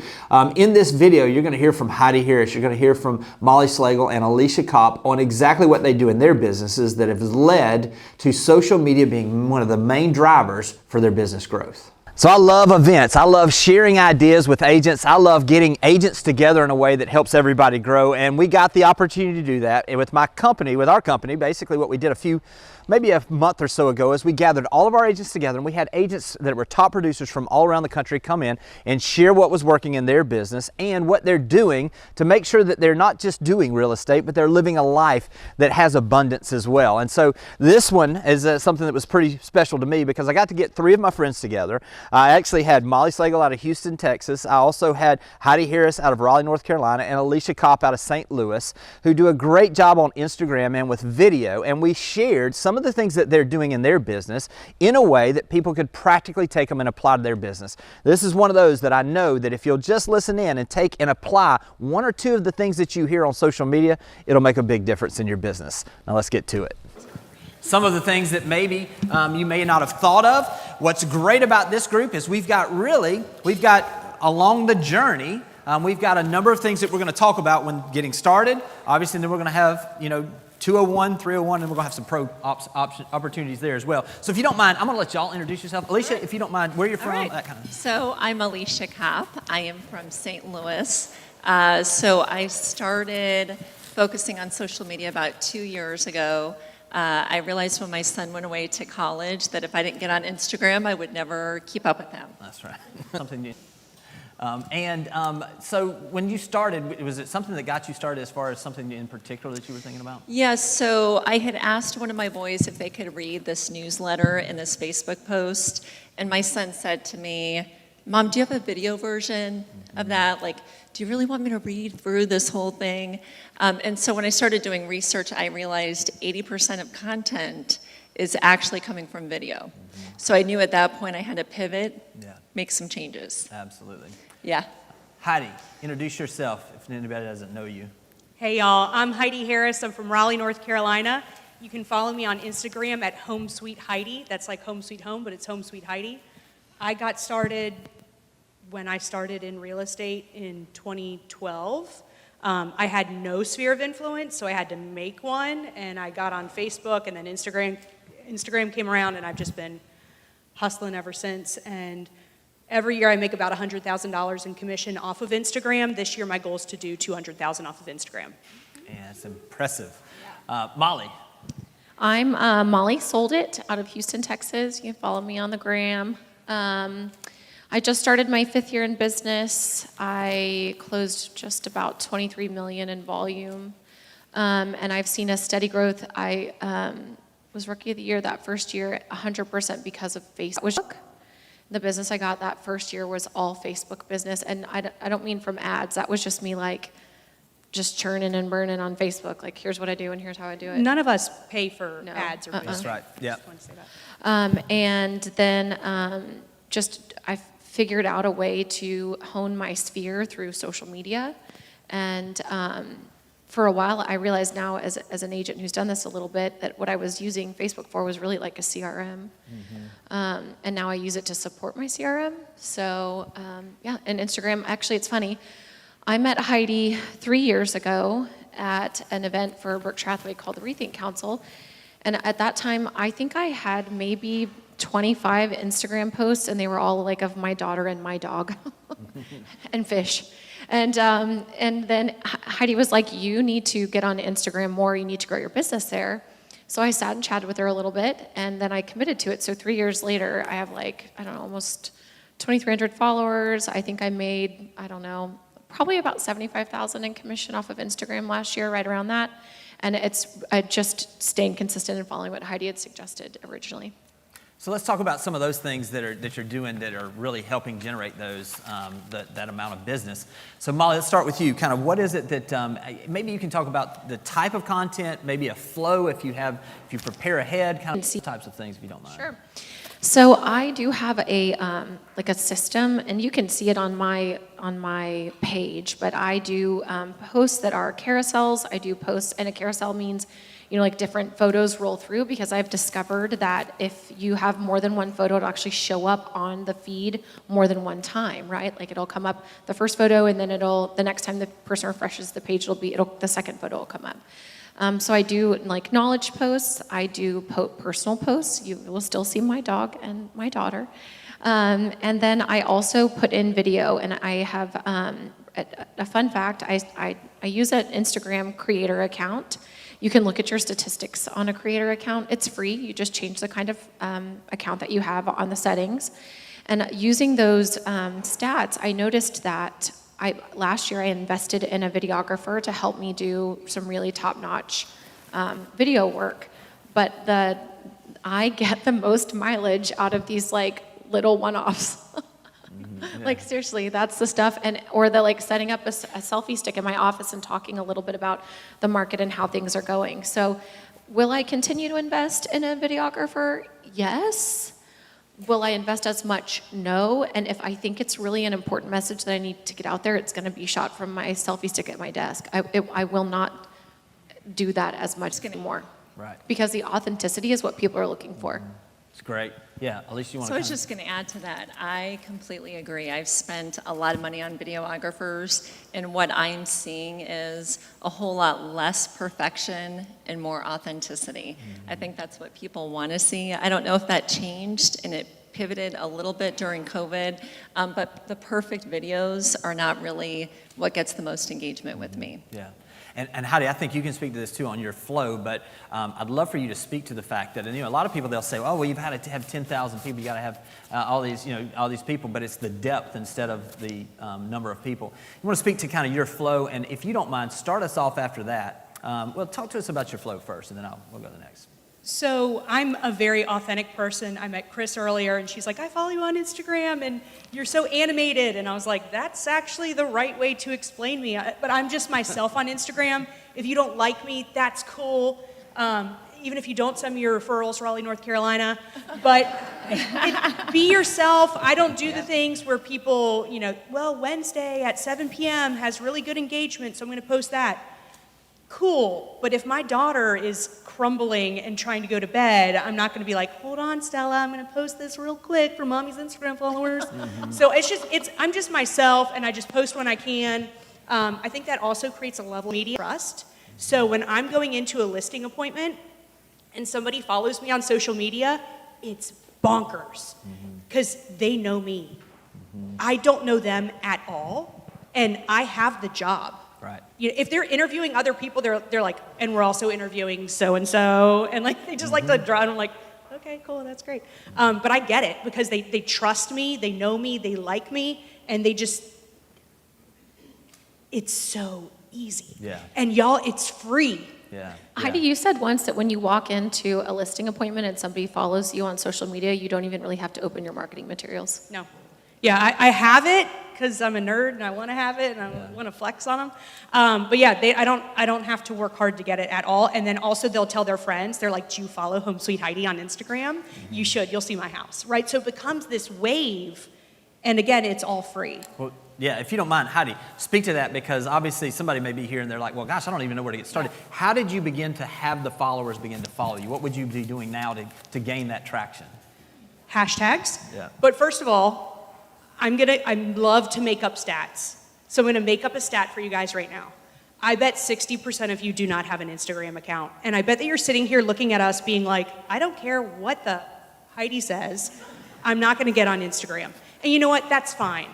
Get on Facebook, get on LinkedIn. Get on LinkedIn. My male rich buyers, LinkedIn. Yeah. Just And get also- on something and talk about what you know. Right, and LinkedIn, a fun fact, like if you're working in a corporate job, we have, like for example, Shell in Houston, if you're on their intranet, you cannot see Instagram and you cannot see Facebook at work, but you can see LinkedIn. So you can check LinkedIn all day long. So if I'm posting there, the drive and reach there is massive. So if you do anything different this year, everybody else will tell you, get on TikTok. I don't TikTok. I hate TikTok. I hate TikTok. It's not my thing. I have a 15-year-old. She can do that all day long. It's not for me. But LinkedIn is where I'm going to grow this year. So what are you doing content-wise? And then Alicia, I'm going to come to you. What are you doing content-wise difference on LinkedIn versus on Instagram? So I have a really smart friend, and she told me this. Can I use your line? Please do. Okay, so this is my difference. I use the same pictures. I use the same everything for Instagram and Facebook. But if I'm putting it on LinkedIn, I type it like I'm telling the story to my dad. because he wants the quick and dirty. Just the facts. Tell me the facts. When did you list it, honey? What'd you list it? What'd you sell it for? How much more? And did it all go all right? Good. I'm so proud of you. Good job. But when I tell my mom, I'm like, Mom, this place is gorgeous. That's on Instagram, but I do not do that on LinkedIn. Yeah. You want to add to that, Alicia? Well, I was just going to add to that. One thing that I would love for everybody to really walk away with is this. If you don't start sharing, somebody else will. This is today's version of prospecting. Obviously, a phone call and in person is always more powerful, but it's how people are ingesting content today, and it's how we can blanket a lot of people at once. And I've had that happen so many times, what Heidi said. People already know you. People already know the names of my kids. People know, they build that trust with you before I even walk in the door, and I don't work hard for it. Once they know me, they know me. And it does act as a filter. I mean, that's the thing. Heidi mentioned this. If you don't like her, that's fine. Listen, it really does act as a filter to get your people. You know, we call them OKPs. Y'all know that. Our kind of people. It literally gives you the ability for your kind of people to find you in a special way. So you want to add to that? Yeah. Sorry. We're me. No, you go first because what I was going to say was a little different. Okay, well, what I was going to say is originally you asked like my flow on Instagram and how I get the followers. Is that what you're going to? Go first. Were you going to say hashtags? No, I wasn't going to say hashtags. Okay. But if you are on Instagram and if you're struggling like I did for a few years, I mean, if you are super bored, go to the very bottom of my Instagram and just laugh with me about how bad my content is. That's fine. It took a lot of time and it took a lot of practice. And for me, I just really enjoyed learning it. So it was kind of came a little bit easier because if you don't love it, then don't do it. But I'd much rather talk on Instagram and 4,000 people know what I'm saying than make 4,000 phone calls. Yeah. But hashtags were the quickest way for me to grow my business. So if you currently have an Instagram account, use your hashtags. And I mean this, if you say, Heidi, will you please create my hashtags? I'd be thrilled to do it for you. I can't tell you how many people I've sat down. First time I met you, I was like 15 minutes in, I'm like, Alicia, here's your hashtags. Yep. And I'm happy to do it. Email me, Heidi@homesweetheidi.com. I will turn it right around. I'll give you your hashtags. I'll make sure that they're trending. I'm happy to do that. Because what people do is they get on Instagram and they look for hashtag Destin Realtor, right? And they click that. Yeah. And then who shows up? You and all of your competition. So you want to make sure that you're continuing to do it. You want to make sure that people know that you're the pro. And then that's how, one, you're going to gain followers, and two, how you're going to gain clients. Because really, the reason we're doing this is to gain clients. But followers certainly help with credibility. Go ahead, Alicia. Well, and I was just going to add to that. Heidi and Molly were just talking about Facebook being a good place to sort of get your feet wet. And they call it Facebook. They don't call it life book, family book, dog book. It's about your face. And so what I had to learn the hard way is you actually have to show up. Like, your face is what people want. And I'm not that important. We're not that important. It's not about us. It's about the content that we're bringing to people. So, if you look at Oscar winners or Emmy winners, any famous actor or actress, they don't watch their own work. They can't stand it. It makes them like, oh, does my voice really sound like that? It's okay. Not many people actually like themselves on video, but it's what connects you. That's the connection. Yeah, and one thing that's kind of interesting about this also, Heidi, you and I have talked about this, that it's not even just in your local market. Can you speak to some of the things that it's done for you as far as referrals? Ooh. It's a game changer as far as referrals. So on my Instagram, and if you don't have an Instagram account, just blank out real quick. But on mine, it says Home Sweet Heidi NC Realtor, because I want people to remember that I'm in North Carolina. Even if you're looking for somebody in Charlotte, that market's 2.5 hours away from me. Mario would be glad to help you. But I want people to come to me. I want to be their resource. So the amount of referrals I get from it alone are bananas. And we know not all referrals work out. But at least that's me representing real estate in North Carolina, and that is absolutely huge. Do you know it's really annoying when I need to find a referral partner, and I get on Instagram and I don't know where you are as an agent in your name tag. Like, it's very important on that. It's my top 5 things would be make sure that it says where you are right beneath. Like, here's your name. And I love that people write like, I'm a mom, or I'm a fisher, or some of that, whatever. But if it does not say where you live, that's no help to me, because I want to send you a referral and I don't know where you are. And if I wanted to say about how to grow quickly, I make sure I tag myself wherever I am. You know, if I'm at a coffee shop working and I'm taking a random photo for a story, I tag that location. And then I would also challenge you to use a Google My Business page, start growing your Google spot where you are, and upload your photos there and tag them, because that is another place where people will find you quickly. You can also take little 30-second videos of your reviews or of a spot that you are and upload that to your Google page. This is the other place I'm working this year to grow. And tag that, because people will see you based on your location, not on, you know, your hashtag. Like, unless somebody knows me as Molly Sold It, they won't hashtag look for that, right? They'll look for Houston Realtor, they'll look for whatever. But if they look up Wild Coffee, well, I'm probably sitting there working. And so, you know, that's very helpful. And then the other thing I suggest is just tag the people that you're in the photo with. That's a simple thing to do. Obviously, ask their permission, but always, you know, that's a great way to reach. And then another answer to your question about flow, I started out making myself do 3 posts a week. And it was like, I never called it this, but in my mind, I'm like, Molly's Minute. Like, what am I going to talk about this week that's like a random one-off? And it didn't have to be about real estate, but I made myself get on and talk about something. You put it in your calendar. You time blocked for it. I time block it still, yeah. Then I talk about my current listings or closings, and it's not even necessarily a video. It could be like, this is what's pending, this is what's coming. And then I do some kind of knowledge post about our real estate market or real estate in general, or about staging.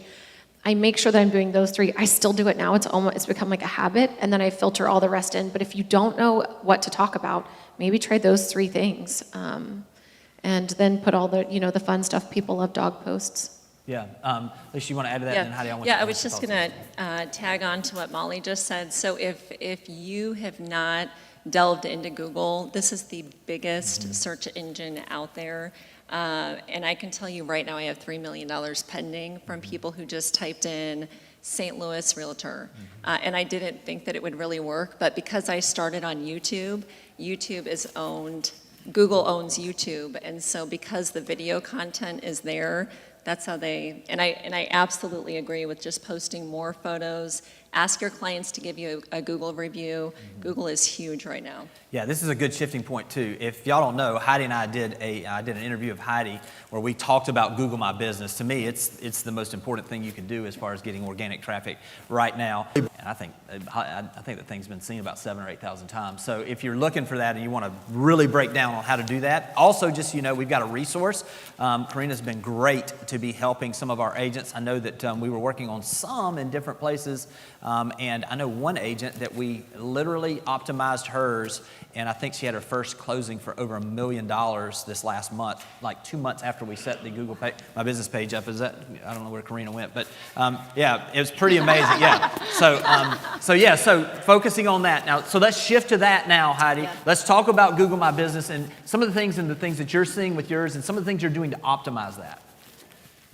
Whew, you got 4 hours? All right, so Google My Business. First of all, go and watch me and Jimmy's thing. I don't know where you host. I guess it's just your YouTube page. Yeah. Okay, cool. It will walk you through all of it. If you want more on the Resource Center, bhhsresource.com, go to the IQ system. If you type in Heidi Harris, it will have more information on there. I don't know what it's really called, but if you type in my name, you'll find it. Anyway, Google wants you to have reviews. It wants you to have posts. It wants you to have all kinds of stuff. The most important thing is getting started, and it's free. So if you ever talk to me about marketing, I'm always going to say it's free and just get started, because that's where you have to start, okay? But for me, getting testimonials on there has been absolutely huge. If you know me for 5 minutes, you know that I'll always say, my clients love me the most on closing day. So on closing day, I'm sending them a little text that has exactly, they're leaving, they're like, hey, that was great, thank you so much, you know, I can't believe blah, blah, blah. And I'm like, hey, do you mind if I send you a text and you can just like leave me a quick review and say some of those things? They always say yes. And then I always follow up with, I just loved how we sold your house in 2 days for $35,000 over list. That was just awesome, you know, such a blessing to you. Also, it helped your neighborhood. And they're like, yeah. Well, then I text them as soon as I get in the car, which is 2.5 minutes later, and everything I just said is right there in their mind. So it's like I've told them what to say without telling them what to say. And when somebody looks for me on, I mean, go ahead, if you want to, Google Heidi Harris. You will see my testimonials, you'll see high-res pictures. Everything looks good. To me, this is my resume. I started my job with 8 people in my SOI, 8, and they were all married to each other. So I technically had 4 couples. So I had to find people somehow, and this is how I've done it, guys. And I'm sure you guys have much bigger spheres than I do. So to me, I just think, 1, get started, 2, make it look like a baller resume, because if somebody goes and looks for Heidi Harris and then somebody looks for my other competitor, who I did this last week because she, anyway, I smoke her out. Like, I look like a big deal. And so to me, that's really important. What would you say as far as, listen, if you're wondering about Google My Business and you're not sure how to set it up, the beauty of the time we live in is go to Google and type in, how do I set up my Google My Business? It's literally all you got to do. It takes 15 minutes to start. And it'll get you started. And then, so let's talk about that. One of the things, Heidi, we've talked about is really just making sure you're complete with everything. You want to speak to that, and then maybe a couple tips on some of the things, and I'll go into a few things. Are we still on Google Yes, My Business? yes. Okay, cool. So remember, as Alicia said, Google is the top search engine, right? And then it owns YouTube. So make sure that your Google's set up beautifully. Make sure Google wants you to have 100 pictures on your Google My Business. I don't think I have 100 pictures. But I have a suggestion for this. Literally go back to your old pictures from your old social media and just upload them. Yeah. And another thing is, if somebody gives me a Facebook testimonial, but they don't get around to doing Google My Business or whatever, I just copy that, I put it in Canva, I make it look so pretty, and then I upload it to Google. So it's a Google review without it going through Google, but the image is there. Right. So that's really big. But yeah, 100 pictures is big. Making sure, and I don't care what y'all do with this, you could talk me in or out of it one way or another, but setting up your hours is really important. Some people do have the 9 to 5 on their stuff. If you look at mine, I'm open 24 hours a day. I don't want somebody to say, ooh, it's 6 o'clock, I better call Heidi's competitor. I want you to call me instead. Right. So make sure that your hours are set up. Holidays, I make sure that I'm just cruising 24 hours a day. And besides, I'm trying to think what else. Just making sure you fill all the blanks in, just make sure you got everything. Oh, and making sure that your YouTube, if you don't have a YouTube account set up, awesome, you get to do that tomorrow because I said so. So this is your homework, okay? But the more strong your YouTube is, the more strong your Google is going to be because they play so well together. So for me, when I have listings, if you watch my social media, you know that we do a sneak peek of all of our listings. It's 35-second video because there's a lot of information saying that men will not watch a video over 40 seconds unless there's cleavage in it. Well, unfortunately, there's 0 cleavage in any of my listings, so we do it for 35 seconds. And we put those out, we upload it on YouTube. On our YouTube, we have the address as what the house is. So if somebody's looking for 123 Main Street in Wake Forest, North Carolina, they can Google that. And instead of Zillow or Realtor popping up, guess who pops up? YouTube, because YouTube is owned by Google. So then my information's right there, and on the video, which is prettier than whatever Redfin's gonna put out, right? Then my video's there, and it's got all my contact information there. So hopefully I'm capturing leads before somebody goes to Zillow and has to pay for that. And let me mention about the pictures also, whether it be that you're looking for content on social media or your Google My Business page. One of the things is in case y'all are not aware, agent media assets. If you don't have that, just email marketing@bpfla and we'll send that over to you because there are literally thousands of pictures and videos there that are available for you guys that are just B-roll shots. Everything that's available in there is a great way to do this. All right, let's wrap it up with a couple of things. Love for y'all just to talk about if there was one thing, if you had to start all over, what is the one thing you would do for social media? It doesn't have to be any particular, what would you do? Alicia? I would say just start. I think that we have this way of wanting to be perfect before we get started, and that never works. And so in my world, I realized that scrolling equals procrastination. How many of you have done that, where you spend an hour scrolling because you need content? And actually, that's just me procrastinating. So I would just dig into it, even when it's messy. And I'm tempted also to go back and delete those beginning posts, but it shows how far I've grown. That's great. Heidi? Well, if I was going to start now, besides just getting started, which is my favorite thing. Instagram Reels are huge.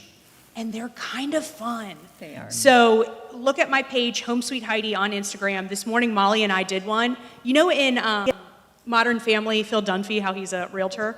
And there's that scene where he's like, today I get to talk about the one love of my life. Residential real estate. Residential real estate. I love it. Molly and I did that this morning. And Reels, because Instagram's trying to promote it, whatever is the most successful way of getting followers is whatever the format's trying to promote at the time. So right now, Instagram's trying to get people off of TikTok, and they're trying to keep them on Instagram. So Instagram is really favoring Reels right now, Reels. It's just little videos. So those right now have been a really great way to get me more followers. My goal this year is to get 6,000 followers. Last year I had 3,000. I sold I got $100,000 in commission off of it. I feel very confident that if I do 6,000, I can get $200,000 of commission off of it. So to me, I'm focusing a lot in my Reels, make them funny. There's all kinds of people you can follow on Instagram that will give you all kinds of cool tips and tricks. Great. My biggest tip would be video. I mean, I know that sounds crazy, but my very first business coach said, you should do video. Like, why aren't you doing video? And I was like, that's not anything I want to do, but I'll do these great photos. And had I done exactly what I had been told to do back then, it would be radically different right now. And so that's probably my bigger regret. But now I just try to keep the video rolling, and there along the line of, whatever's working at the time. Reels right now are the thing. Start there. It'll be something different in 8 months. I mean, it'll be whatever it is then, and try to continue with whatever that is. And also, just it done is better than perfect. Like, hop on there and just get going, and don't go back and delete. I try not to do that too. Absolutely. So take a look. All three of us did a really fun reel together. It's on me and Heidi's page, and we tagged Molly. So they're super fun. Yeah, it's really just, the collaboration is out there. The beauty of it is, if you're wanting to grow on Instagram, there are plenty of examples out there. One of the best things we can do is to go find people in other places. These are three great examples. Take what they're doing in other places. It will work here, and begin to bring that stuff back here. I will say, consistency is key. Everything that you're doing is going to be consistent. We've got some amazing people that do amazing things in our company with social media, and I could go down the list. I just glanced out, and I just saw the Queen sitting right up here, the Berkshire girl herself, and she puts a crown on. Another one sold. Every single time, and so it's however you do it. I'm looking. Jay Johnson does private messages on Facebook, and he's gotten a ton of his business through that. We're seeing there's not one easy. There's so many different ways you can do this. So if you're looking for ways to do that, just know that you're going to be hearing in just a little bit about some of the things that we've got planned to teach you guys from a company perspective. But also, one of the things that I know that the three of them would tell you, one of the great resources we've got is we've got Tim Scarborough as our in-house videographer. And so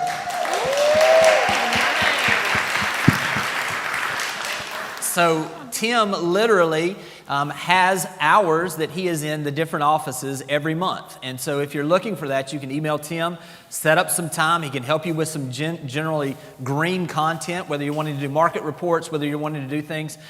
First off, I will say this, Tim's been with us now for a little while. And one of the things that's great about Tim is if you're not comfortable on video, he makes you feel comfortable when you first start shooting. He does a great job of giving you some ideas, some ways that you can do things, and really getting you comfortable on those things.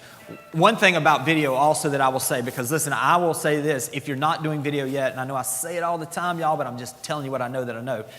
Be doing video. It literally is the best thing you can be doing especially with our area. There's so much. Literally today, you could take shots when it's 70 degrees and you post that out there, and somebody's going to see that in Chicago or in somewhere else that is freezing or sitting in a cubicle, and they're going to be like, oh my gosh, I've got to get down there. So take advantage of the aesthetics we have and all of the tools that we have, because in reality, not everybody's got the assets that we do. So take advantage of all of those things. So if y'all don't mind, let's give a round of applause to our group. Thank y'all. If you stuck around to the end of this, I'll promise you have a better understanding of exactly what you can do with social media to take your business to a whole other level, whether you're looking to generate leads, whether it's being that you're really looking to grow an audience, or maybe it's something where you're just building a community that can support your business. No matter what it is that you're trying to do in your business, the information is only as good as the amount of action you take. Now, I want to encourage you, write down through the best ideas that you heard in this. Take action and apply them in your business, in your social media presence, and I promise it's going to continue to grow. Thanks for watching the video. I specifically chose the video below for you because it builds on the one you just watched. I hope it's helpful, and I'll talk to you soon.